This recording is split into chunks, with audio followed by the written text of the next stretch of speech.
ആദ്യമായി ഈശോയ്ക്കും അമ്മയ്ക്കും 1000 നന്ദി അർപ്പിക്കുന്നു.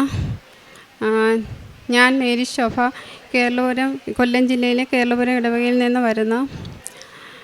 2024 ഒക്ടോബർ മാസം 7-ാം തീയതിയാണ് ഞാൻ ആദ്യമായി ഇവിടെ വന്ന് ഉടമ്പടി എടുക്കുന്നത്.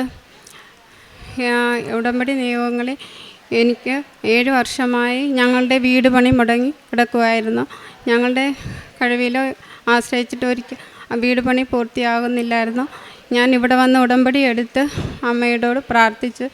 അപ്പോൾ തന്നെ അമ്മയുടെ സ്പർശനം എനിക്കുണ്ടായി. ഞാൻ ഇവിടെ വന്ന് ഉടമ്പടി എടുത്ത് ഇതിനപ്പോൾ തന്നെ ഷോക്കടിക്കുന്നത് പോലെ ഒരനുഭവം എനിക്കുണ്ടായി. അപ്പോൾ തന്നെ അമ്മ മാതാവ് എൻ്റെ കാര്യം സാധിച്ചു തരുമെന്ന് എനിക്ക് ഉറപ്പായിരുന്നു.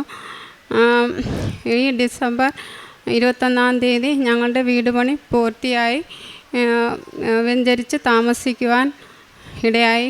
പിന്നെ എൻ്റെ യൂട്രസിൽ ബ്ലീഡിങ് ഇൻഫെക്ഷനുമായി ഡോക്ടർ ബയോപ്സി ചെയ്യണമെന്ന് നോർമലി പറഞ്ഞിരുന്നു.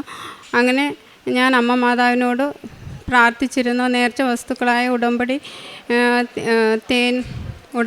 തൈലവും തേനും ഉപ്പും ഉപയോഗിക്കുമായിരുന്നു. മറ്റു മരുന്നുകളൊന്നും കഴിച്ചിരുന്നില്ല. പിന്നെ റിപ്പോർട്ട് വന്നപ്പോൾ യാതൊരു കുഴപ്പവുമില്ലെന്ന് ഡോക്ടർമാർ റിപ്പോർട്ട് ചെയ്തു. പിന്നെ റൈറ്റ് ഓവറിയിൽ സ്കാൻ ചെയ്തപ്പോൾ സിസ്റ്റ് ഉണ്ടായിരുന്നു. ശക്തമായ വേദനയും ബുദ്ധിമുട്ടും ഉണ്ടായിരുന്നു. പിറ്റേ മാസം സ്കാൻ ചെയ്തപ്പോൾ യാതൊരു കുഴപ്പവുമില്ല. അങ്ങനെ ഒരു സിസ്റ്റ് കാണുന്നുണ്ടായിരുന്നില്ല. ഇത്ര വലിയ അനുഗ്രഹങ്ങൾ ചെയ്തു തന്ന അമ്മ മാതാവിനും തിരുക്കുമാരനും 1000 നന്ദി. ഉടമ്പടി വസ്തുക്കളായ തേനും ഉപ്പും ഞാൻ ഉപയോഗിച്ചിരുന്നു. എപ്പോഴും ഞാൻ അമ്മ മാതാവിനോട് പ്രാർത്ഥിച്ചിരുന്നു. പിന്നെ പ്രേക്ഷിത പ്രവർത്തനം ഞാൻ ഇവിടെ നിന്ന് കിട്ടുന്ന പത്രം എല്ലാവരുടെയും കയ്യിൽ കൊണ്ടുചെന്ന് കൊടുക്കുമായിരുന്നു.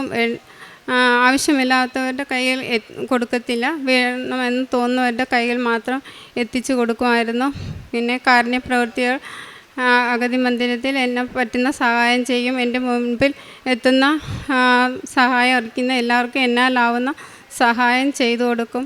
ഒരിക്കൽ കൂടി അമ്മയ്ക്കും തിരുക്കുമാരനും എനിക്ക് പ്രാർത്ഥനയിൽ ഒത്തിരി ഉയരുവാനും ദിവ്യബലിയിൽ പങ്കുകൊള്ളുവാനും സാധിക്കുന്നു. എല്ലാ ദിവസവും ദിവ്യബലി പോകാൻ ഞാൻ പരിശ്രമിക്കാറുണ്ട്. 2 ആഴ്ച കൂടുമ്പോൾ കുമ്പസാരിക്കുവാനും പിന്നെ എന്നെ വേദനിപ്പിക്കുന്നവരോട് ക്ഷമിക്കുവാനും എനിക്ക് സാധിക്കുന്നുണ്ട്. ഇത്രയും വലിയ അനുഗ്രഹങ്ങൾ ചെയ്തു തന്ന അമ്മയ്ക്കും തിരുക്കുമാരനും 1000 നന്ദി.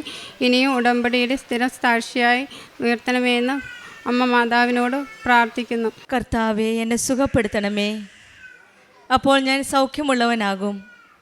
എന്നെ രക്ഷിക്കണമേ, അപ്പോൾ ഞാൻ രക്ഷപ്പെടും. അങ്ങ് മാത്രമാണ് എൻ്റെ പ്രത്യാശ. ജെറമ്യാ പ്രവാചകൻ്റെ പുസ്തകത്തിൽ 17-ാം അധ്യായം 14-ാം വചനമാണ്. സൗഖ്യത്തിൻ്റെ ഉറവിടം ദൈവമാണ്. നീ എന്നെ രക്ഷിക്കണമേ എന്നുള്ള പ്രാർത്ഥന, രക്ഷ നമ്മുടെ കഴിവിലല്ല, അത് പൂർണ്ണമായി ദൈവകൃപയിലാണ്. ദൈവകൃപയുടെ ഫലമാണ് സൗഖ്യവും രക്ഷയും. എന്നും ഏക പ്രത്യാശ, നമ്മുടെ ആശ്രയം നമ്മുടെ ദൈവമാണ്. ദൈവം സൗഖ്യം തരുമ്പോൾ മാത്രമേ നമുക്ക് സൗഖ്യമാകൂ.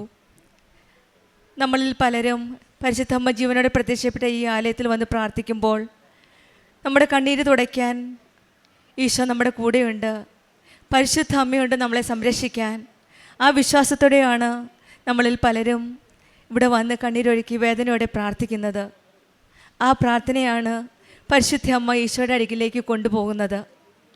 സൗഖ്യദായകൻ ഈശോ നമ്മുടെ കൂടെയുള്ളപ്പോൾ ഉടമ്പടി മക്കൾക്ക് ഭയപ്പെടേണ്ട ആവശ്യമില്ല. നമ്മുടെ ജീവിതത്തിൽ സൗഖ്യവും രക്ഷയുമായി നമ്മുടെ ദൈവം നമ്മുടെ കൂടെയുണ്ടെന്ന് നമുക്ക് വിശ്വസിക്കാം, നമുക്ക് ആശ്രയിക്കാം. ദൈവം നമ്മുടെ വഴിയിലൂടെ മറ്റുള്ളവരെയും നമ്മൾ പറയുന്ന ഷെയറിങ്ങിലൂടെ, നമ്മുടെ സാക്ഷ്യത്തിലൂടെ, നമ്മുടെ വിശ്വാസത്തിലൂടെ മറ്റുള്ളവരെയും ദൈവത്തിലേക്ക് അടുപ്പിക്കാൻ നമുക്ക് ശ്രമിക്കാം. ഈ മകൾ പറഞ്ഞ സാക്ഷ്യത്തിൽ മേരി ശോഭ എന്ന മകളുടെ സാക്ഷ്യവും അതുതന്നെയാണ് പറയുന്നത്. വളരെ സ്വപ്നമായിരുന്നു ഒരു ഭവനം ലഭിക്കണമെന്ന്. ഉടമ്പടി എടുത്ത് പ്രാർത്ഥിച്ചതിൻ്റെ ഫലമായിട്ടാണ് 7 വർഷം എന്നുള്ളത് പെട്ടെന്ന് തന്നെ സമയചുരുക്കത്തിൻ്റെ അമ്മയോടാണ് നമ്മൾ പ്രാർത്ഥിക്കുന്നത്. അമ്മ ഈശോയോട് ചെന്ന് പറഞ്ഞപ്പം തന്നെ ഉടമ്പടി മക്കളുടെ കാര്യം ഏറ്റെടുത്തു. ആ മകൾക്കൊരു നല്ലൊരു ഭവനം നൽകി ദൈവം അനുഗ്രഹിച്ചു.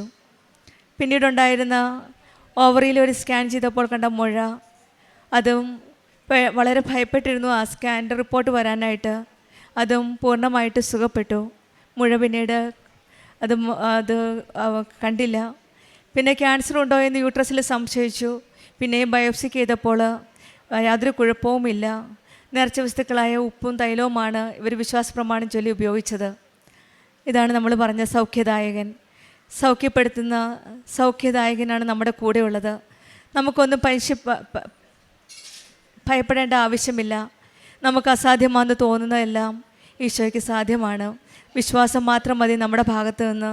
കർത്താവ് എന്നെ സുഖപ്പെടുത്തണമേ എന്നുള്ള പ്രാർത്ഥന, കർത്താവ് എന്നെ സൗഖ്യമാക്കുമെന്നുള്ള വിശ്വാസം, കർത്താവ് നമ്മെ രക്ഷിക്കുമെന്നുള്ള വിശ്വാസം, പരിശുദ്ധ അമ്മയെ നമ്മെ സംരക്ഷിക്കുമെന്നുള്ള പ്രത്യാശ, ഇതെല്ലാം ആകുമ്പോൾ വിശ്വാസത്തോടെ നമുക്ക് ഉടമ്പടി ജീവിതം മുന്നോട്ട് നയിക്കുമ്പോൾ ഈശോയും അമ്മയും നമ്മുടെ കൂടെ ചേർന്ന് നിന്ന് നമ്മുടെ ജീവിതത്തിലെ നമ്മളെ കരം പിടിച്ച് മുന്നോട്ട് നയിക്കുന്നതായിട്ട് നമുക്കും അനുഭവം ആകട്ടെ എന്ന് പ്രാർത്ഥിക്കാം. മേരി ശോഭയ്ക്കും കുടുംബത്തിനും ലഭിച്ച എല്ലാ അനുഗ്രഹങ്ങൾക്കും, പ്രത്യേകിച്ചും ഈ രോഗസൗഖ്യത്തിനും പ്രത്യേകമായ ഭവനം ലഭിച്ചതിനും മറ്റെല്ലാ അനുഗ്രഹങ്ങൾക്കും നമുക്ക് കരങ്ങളടിച്ച് ദൈവത്തെ മഹത്വപ്പെടുത്താം. യേശുവേ നന്ദി, യേശുവേ സ്തുതി. അത്യപൂർവ ദൈവാനുഭവങ്ങൾ ഇനി നിങ്ങൾക്കും സ്വന്തം. ഈ യൂട്യൂബ് ചാനൽ ഇതുവരെ സബ്സ്ക്രൈബ് ചെയ്തിട്ടില്ലെങ്കിൽ ഇപ്പോൾ തന്നെ സബ്സ്ക്രൈബ് ചെയ്യുക. ഈ വീഡിയോ ഇപ്പോൾ തന്നെ നിങ്ങളുടെ സുഹൃത്തുക്കൾക്ക് ഷെയർ ചെയ്തുകൊണ്ട് കർത്താവിൻ്റെ പ്രേക്ഷിതരാകുക.